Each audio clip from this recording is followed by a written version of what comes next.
আমরাও বারবার এখানে এসেছি, এর আগে এসেছি, ভিজিট করেছি, বিভিন্ন রোগীদের সাথে কথা বলেছি। আজকে এসে যে অভিযোগের পরিপ্রেক্ষিতে আমি এসেছি, ওখানে একটা তদন্ত কমিটি গঠন করা হয়েছে। এই তদন্ত কমিটির এটা তদন্ত হবে।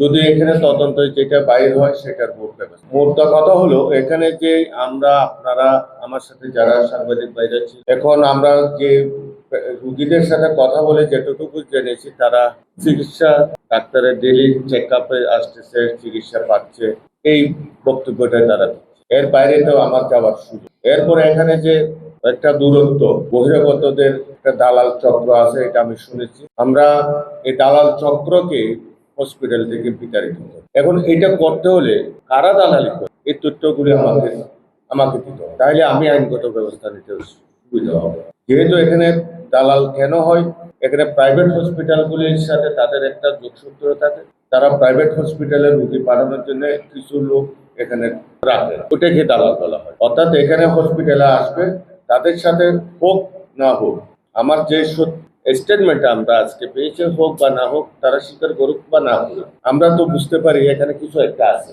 এই কিছু একটাকে নিয়ে আমরা সামনে দিকে গিয়ে, যাতে সাধারণ মানুষ চিকিৎসা থেকে বঞ্চিত না হয়। এখানে ডাক্তার সাহেব আছেন, ইনচার্জ আছেন, ওনার মাধ্যমে আমি আপনাদেরকে আবারও বলতে চাই, যাতে সাধারণ মানুষ কোনো অবস্থাতে চিকিৎসা সেবা থেকে বঞ্চিত না হয়, সে ব্যাপারে ওনারা পদক্ষেপ নেবেন।